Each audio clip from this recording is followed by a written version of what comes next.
Also, thank you very much to Jay Penn for inviting me to speak, and Andrea for introducing me. As she says, I do work in Hasmonean, but I'm not here to represent Hasmonean in any way. I'm a teacher for the past 14 years, and I'm here really representing my thoughts and views on a personal level rather than expressing anything from Hasmonean. Also, I am a rabbi, however, this is really not based on my religious leanings either. This is really based on my experience of child well-being and safety, and something, as Andrea says, that I really see on a daily basis. One of the things that has really struck me over the years is really how children develop. And I think both Rabbi Kimke and Andrea have already touched on how over the past few years I've seen something really change in children's social development. They don't have conversations anymore. They don't really know how to even hold eye contact. They sit on coaches on school trips, and there was a TED talk called Together Alone, and that is really what they're going through. They will sit next to each other with their heads down on phones. There can be nigh on silence for an hour, whilst they are looking not at their friends around them, but rather at the phones in front of them. And I find that something really difficult to kind of deal with. It's not the experience I had growing up. When I was growing up, we used to talk to each other, we used to go out with each other, we used to spend a lot of time, in conversation. And that just doesn't seem to happen. As, again, Rabbi Kimke said, you have multiple conversations. Children are talking to everybody but the person in front of them and next to them. And I think it's just another issue that children have got to deal with, in particular younger children, and as Andrea said, Hasmonean, I see a lot of it with bar and bat mitzvah. It's a time where people already have to be worried about who's going to be invited, who's going to invite them, and we get this mobile phone situation, which is just another opportunity for social exclusion. So as much as I think people feel that we should get phones for our children because otherwise they're not going to be included, I would argue that actually mobile phones have been one of the biggest things of social exclusion rather than inclusion. And seeing those children who are left out, seeing those children who are not invited or not in the group, that's what I end up dealing with on a day-to-day basis. And it literally is on a day-to-day basis. On top of that, we've got the cyberbullying, the unpleasant comments that are made to each other. And I think very often, again, at a younger age, without even realising it. We're talking about, and this event was advertised particularly for parents of year 5 and 6 and 7, and I often speak to parents at the year 6 evening, and I, for the past few years, have been encouraging parents not to buy their children smartphones. Not that they shouldn't buy them phones. I totally understand why you'd want to buy your child a phone, and I've been encouraging them to buying some kind of Nokia brick phone, which you can phone your children on, that you can still text on, but the smart element is not there. At that age, they don't mean to be cruel to each other. Very often they don't mean to be unkind to each other. They don't mean to leave each other out. But they do it. They do it without realising it. They make comments that they don't realise is offensive, and of course they can't see the face of the other person. This is faceless. It's a really scary thing. They don't know that they're doing anything wrong. No one's told them. They don't see the child's reaction. They don't see how people feel. And really, that's what I end up telling them. They sit in my office and I end up having that conversation of how do you think that made the person feel? And genuinely, they don't know.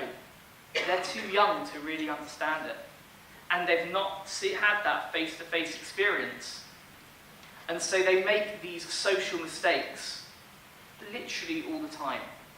And it's something that really worries me and it upsets me, because one of the things I say, and I'm really proud of working in a community school, is that we are a community, we're a family. We don't mean to be unkind to each other. We don't want to be cruel to each other, but the children, they end up doing it, and they really don't mean it, and they need to be taught, and they need to be given lessons, and they need to have education. And I guess like anything with education, it's a question of when. Is a 9, 10-year-old really ready for the world that they're about to embark on? or indeed is bar and bat mitzvah. I mean, we look at that as some kind of maturity time, and indeed perhaps that might be a better time to be introducing them into this smart world. Rabbi Kimke also mentioned about the exposure to material that, again, when I was younger, just wasn't there. You know, it's literally in your children's pockets all the time, and I'm sure many of you are on Facebook and you're on various Snapchat and other type things. The feeds that come through, you don't even mean to look for them, you don't even ask for them, but they come through to you without realizing it. And if you give that to a 12-year-old young person, are they capable of switching it off? Are they able to just hit the cancel button? Are they really ready for that? I would argue not. Trolling, stalking. One of the scary things is geotagging. Again, I'm sure you all know about it. When you're on these different apps, they actually give away your location very often. So you can be on lots and lots of different apps, and without you knowing it, another person can actually see exactly where you are all the time of the day. And you know, we call that stalking, and it's happening in the mobile world. It's happening in the smart world as well. And unfortunately, it's affecting our children. And people know where your child is every moment of the day, not just their friends, people who they don't want to know where they are, but it does have an increasing worry for them. I've got kids who have come in, they've said they had an argument with a kid in another school and they're going to follow them, they can see where they are. I said to them, you know, they're never going to know where they are. They said they will. I'm on Facebook. My location can be tracked at all times. Again, it came as a shock to me. And in fact, on that, you know, we're always one step behind. Every year we have online training, and we have cyber training, and every year they tell us of a new app that's come out, they tell us of a new way of going about things. Children are always one step ahead of the parents, and that is something that really, really worries me, and I'm sure that Tag will be talking more about that. Something that, again, I think we don't think about a lot is the cyber footprint. But again, in the training that we've been given, it's mentioned a lot. Cyber footprint means really that every single picture, any single post that you ever put on is really there forever. And so again, an 8-year-old, a 9-year-old, a 10-year-old, they're going to make mistakes. They're going to say things they wish they never did. As Rabbi Kimke said, they might even post photographs they wish they never did. And those will be there forever. Those comments are there forever. There have been numerous examples now of people having to give up jobs and having to give up different, really life-changing opportunities because of posts that they made 5, 6, 7 years ago. And really, our children aren't ready for that. And again, it worries me. It just worries me about what this world could bring. Parents often say, you know, we have to buy our kids phones because you know, we have that safety and security if they have a phone. And the police came in and they spoke to me about this. And they said to me, you know, how many of you would let your kids walk around and hold their wallets out? How much is a wallet? How much is in their wallets? Probably, I don't know, 5, 10.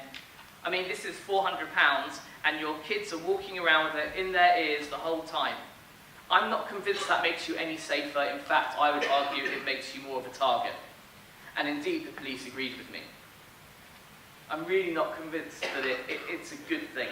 And Andrea said it before, you know, they come out of school and they're on their phones, and as they're crossing roads, as they're going anywhere, they're really not paying attention to the world around them.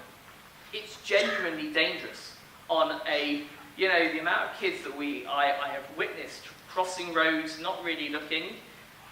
One, because the bus is there, but also because they're on their phone.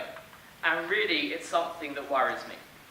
So I'd say to you really, you know, would you allow your child to be given a knife? Would you give your 10-year-old a knife without any kind of guard, without you being there to see it?